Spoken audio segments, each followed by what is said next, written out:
I first heard about Michael Smith some time ago from a guy who was a real good friend of mine and sorely missed by us all, named Steve Goodman, because Steve did a song of Michael's. It was called The Dutchman.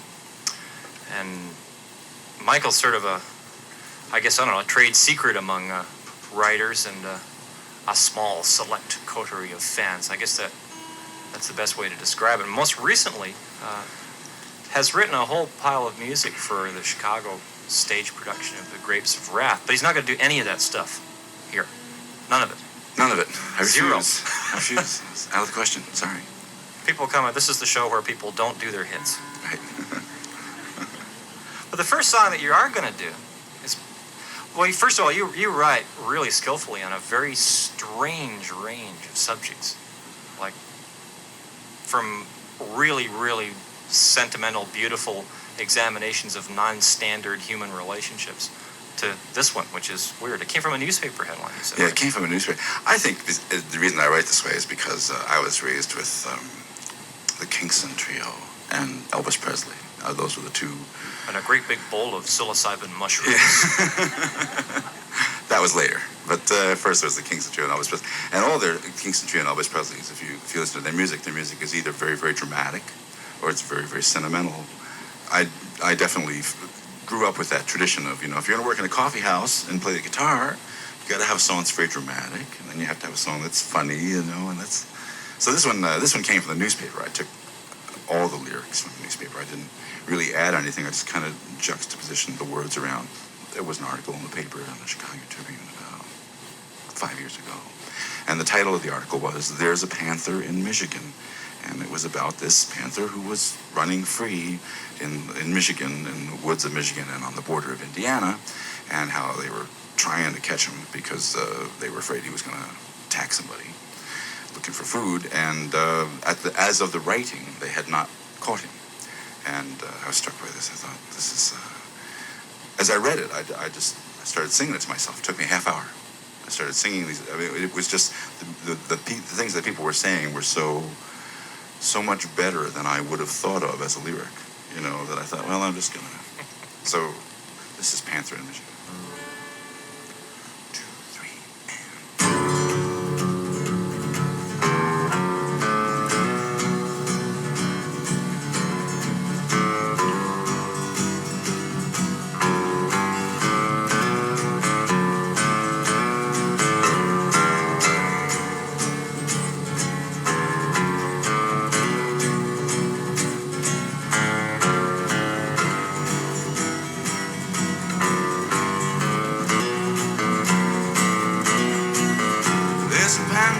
Michigan, don't that make it Halloween? There's a panther in Michigan, although he's seldom seen, and he's swallowing the water and the waves of the Indian, and he's crossing the border to Indiana. There's an awful lot of cover down along the Raisin River. We would set up on the one side, he'd show up on the other. I know people used to wonder why we couldn't catch the panther. There's an awful lot of cover down along the Raisin River. When a farmer in Manchester called me, I was there in minutes, following a trail of feathers through the high grass when he screamed. 34 years in law enforcement, and I've never been so scared. I could see where he was going by the way the grass was moving. There's a panther in Michigan, don't that make you Halloween? There's a panther in Michigan, although he's seldom seen, and he's following the water and the waves of the Indian, and he's crossing the border to Indiana.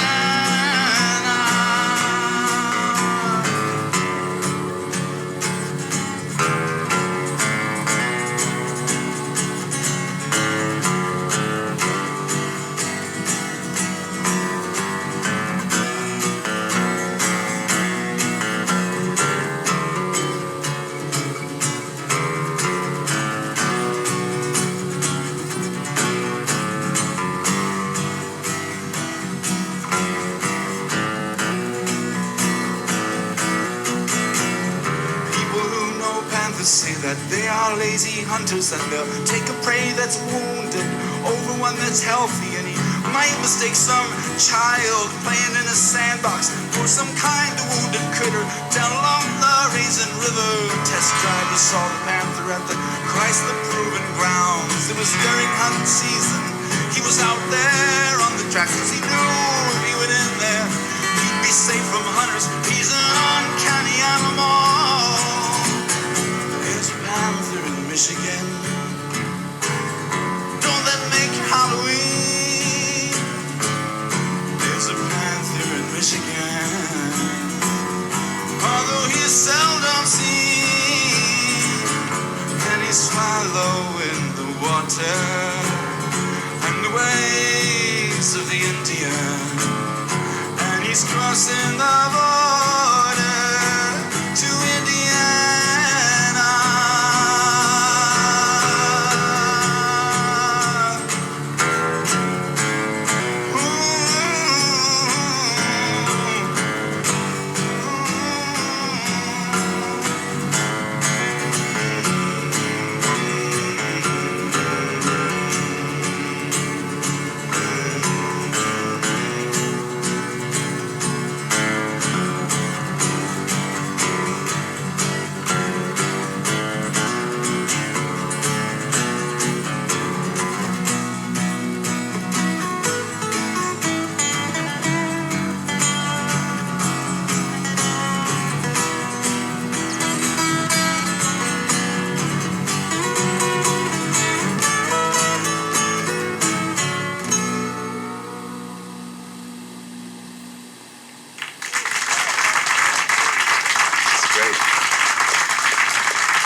Panther in Michigan, featuring Greenspoon on the guitar. Yeah. That's great. That sounded like there was bits of that actually sounded like it should be the theme song for a great Disney television series. All right. On the model of like out of the night when the full moon is bright. Right. Robin Hood. That had a real pulse. This next song I was particularly tickled by because as I was mentioning before, one of those kind of non-standard examinations of a character. Not that most songwriters would pick this kind of a character to write about anyway, but this is a character from the perspective of a child growing up. Yes. Right? Yes.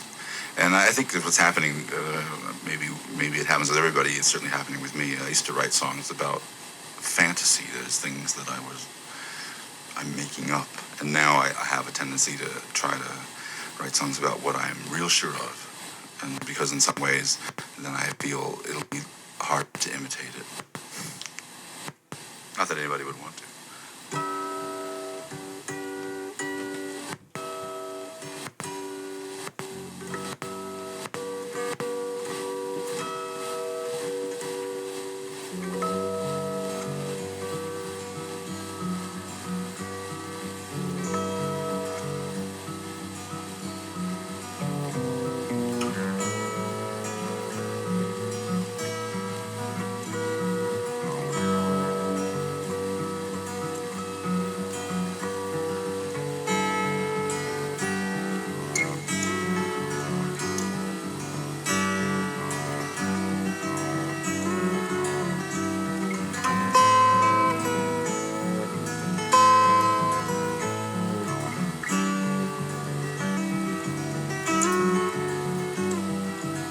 Sister Clarissa could have been on the stage, but Jesus came over and told her he'd rather she taught the 5th grade.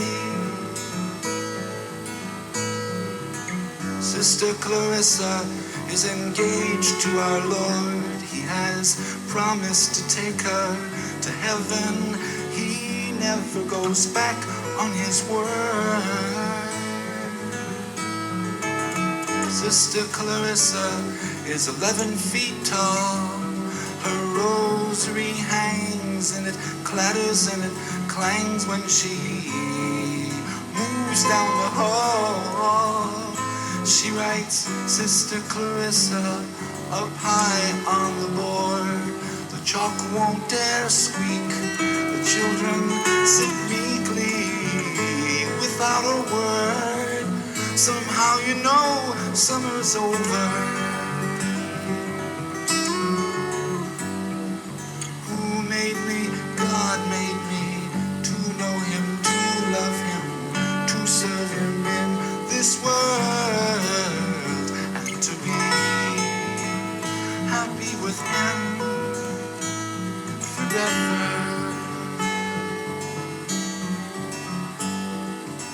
Sister Clarissa believes in free will, the communion of saints, the forgiveness of sins, and a quiet fire drill.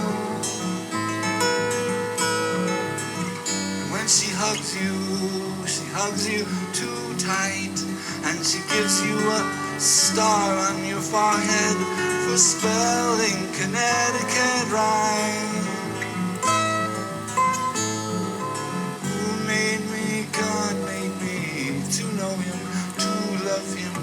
To serve him in this world, and to be happy with him forever.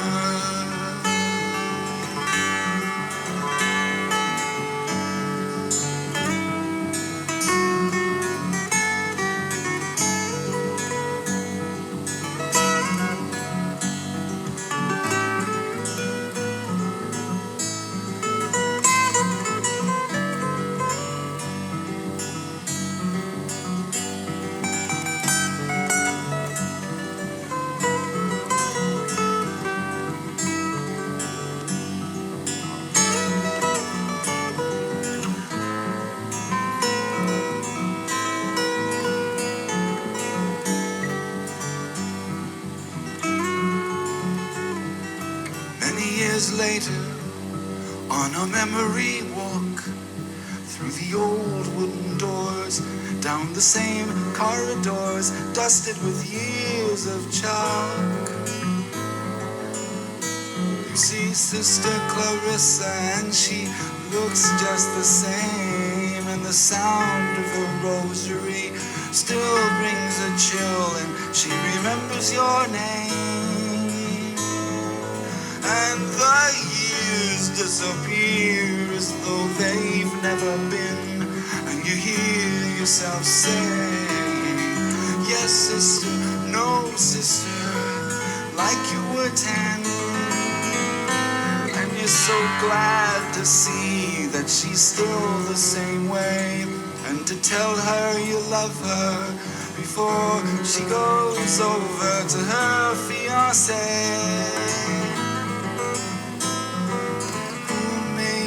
God made me to know him, to love him, to serve him in this world, and to be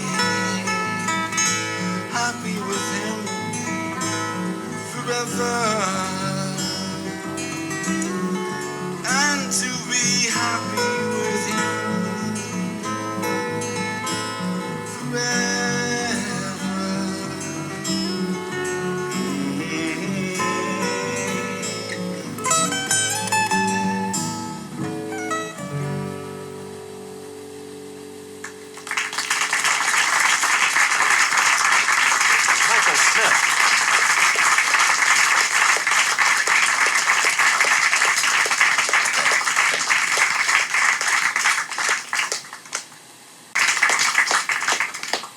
We're back with Michael Smith. Now, I gotta confess, before I heard this song, the title just, I was really worried. Scared you to death, huh? Scared me to death. I thought, well, I didn't know where it was gonna go, but when I heard the song, and well, is it okay if I quote one line in it or paraphrase it? Anyway? Sure. Whatever happened to that old gang that hung around the Sphinx?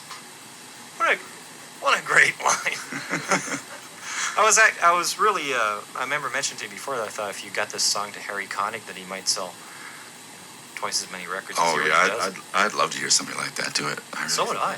I mean, I'd like to hear you do it too. Thanks. I'll do my best Harry Connick imitation. God, actually, that's difficult to do.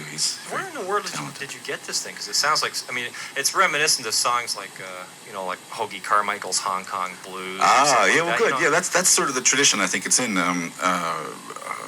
kicking the gong around, or what was that one about? Kicking out. Let me tell you about it, baby. Before she Yeah. busted down in old Hong Kong. There was something else. There was the gang down by the Sphinx line came from. I thought of as George M. Cohan. You know, that gang down by the Sphinx. You know? Yes, sir. That was the picture I had. So this how this happened was I went to see the Tutankhamun exhibit, where it was in Chicago was at the Field Museum, and they rooms full of gold that you went in single file sort of through these rooms of gold. This young king had rooms full of gold things, and I had a metaphysical thought while I was walking through there, and it was he had all this gold, but he's still dead. That was the. So I felt, in the sense, richer than him, less dead. You know what I mean? 1, 2, 3, 4.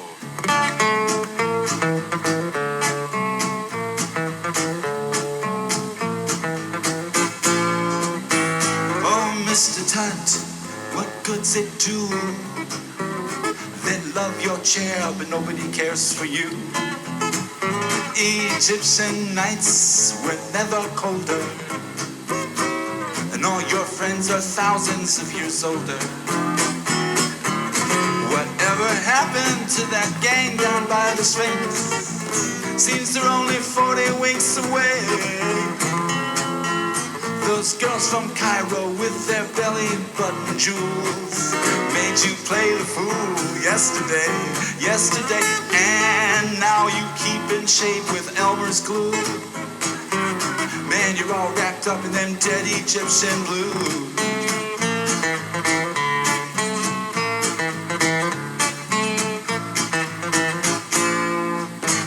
Oh, Mr. Tut, they love the mask. Do they love you, honey, sweetheart? Don't ask. Where's those baby browns and that pearly smile? The smile drove 'em wild by the early night. You make one terrific hieroglyphic, don't you, bro? Centuries of standing sideways turned you to a pro. Those girls from Cairo who filled your heart with lust, they've all turned to dust yesterday, and those bandages didn't do that much for you. Man, you're all wrapped up in them dead Egyptian blues.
Stiff, what riff they're playing when your ears have spent 5,000 years decaying?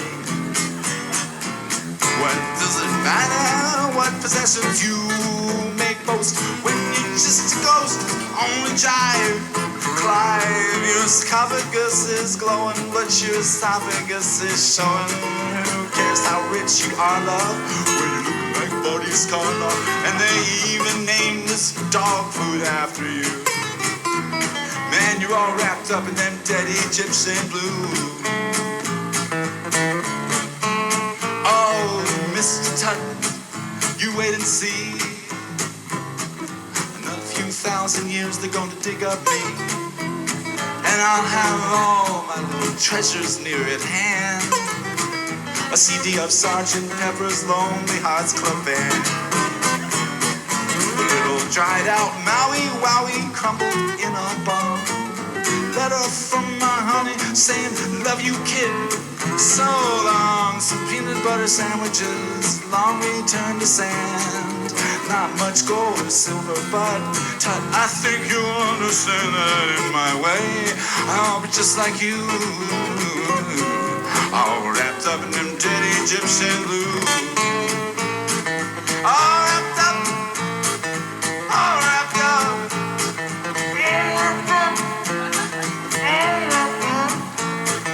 all wrapped up, all wrapped up in them dead Egyptian blues.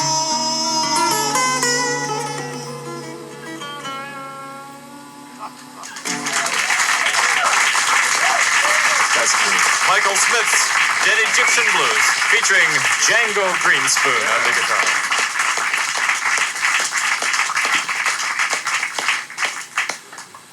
Wow. That was a real knee slapper. Yeah, they don't write tunes like that anymore. I wish they did. Most, a lot. It's starting to sound like, I'm qualifying before I even say what I gotta say. So many. Quite a few. If you stand up and in front of your TV Not stand up and watch Dr. Ruth or something like that, a lot of people have trouble with their fathers. A lot of men have trouble with their fathers. Everybody has trouble. Terrible relationships with their fathers. Yeah. Well, I certainly, family relationships are fraught with yin and yang, huh? Yep. And but I think for me, how do I put this in a good way? This song was written as therapy, in a sense. This is definitely therapy, and it's as flat out as I could make it, And I think that's what I'm trying to do lately, is be as truthful as I can. And so for me, this bad policy. It'll never work. It'll never work. Well, I haven't got that much longer to hang around, so I figure I'll just say what I think. This is it's like a love song for a father. That's a nice way to put it. I would say it's exactly a love song any more than, say, Sister Clarissa is a love song. I would say that Sister Clarissa is an assessment of the things I felt when I encountered that person. And then I would say my father was very, very complicated, very, very complicated man, whose father isn't a very, very complicated man, I'm sure. But this was a way of talking about it.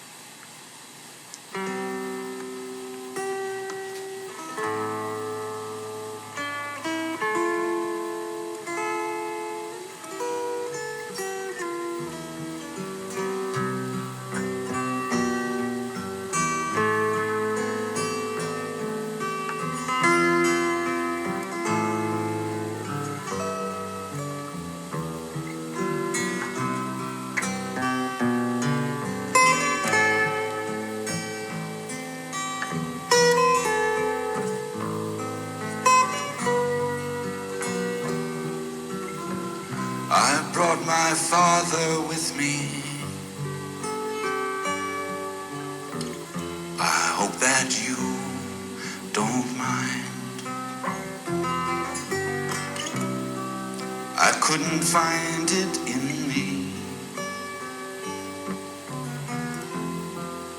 to make him stay behind. Tonight the snow has fallen.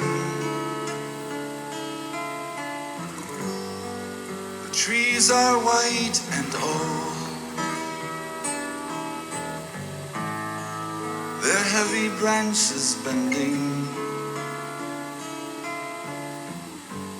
Can we come in from the cold?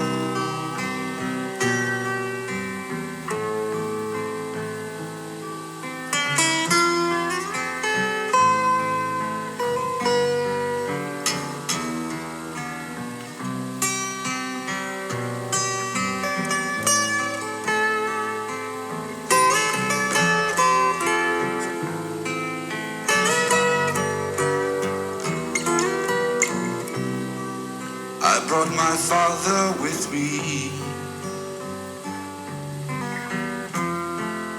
though it's been many years since he'd go down to Dolan's for a shot and a couple of beers. And he'd take me with him and he would buy me a Coke. And it surely made my day. Now I take my father with me.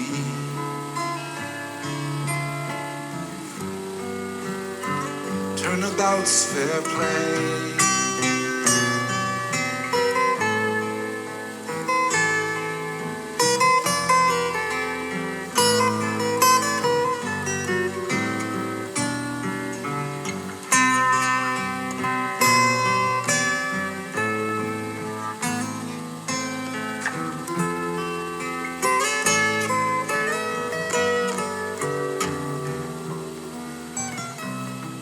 Car trips to Pennsylvania,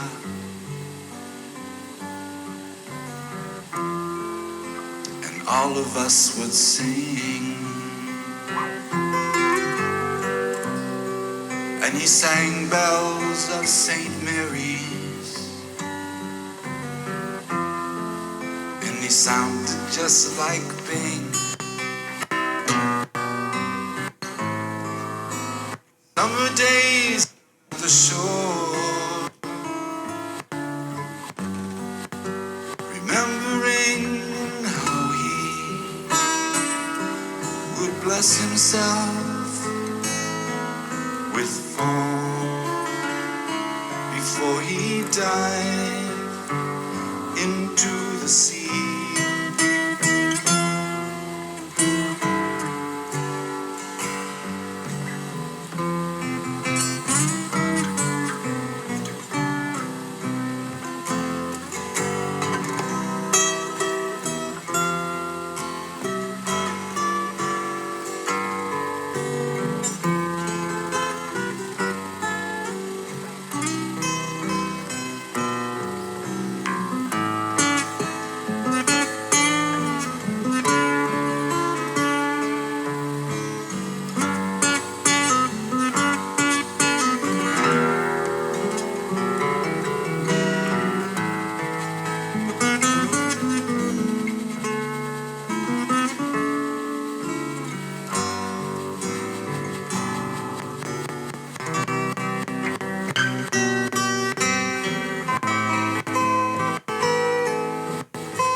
Just like him. Some ways he was just like me. Sometimes when the mirror's dim, his face is clear to see. Tonight the winds of heaven blow the stars across the sky. I brought my father with me. I couldn't say goodbye. Tonight the winds of heaven blow the stars across the sky. I brought my father with me. I couldn't say goodbye.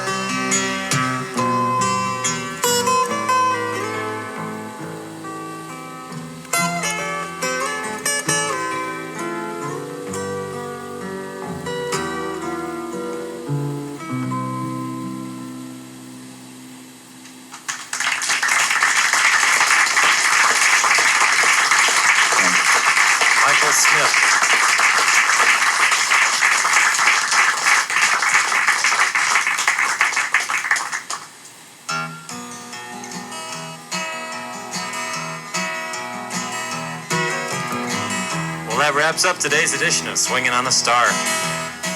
Many thanks to my guests Michael Smith and Mike McDonald from Junior Gone Wild. As usual, thanks to Danny Greenspoon on the guitar and Kit Johnson on the bass.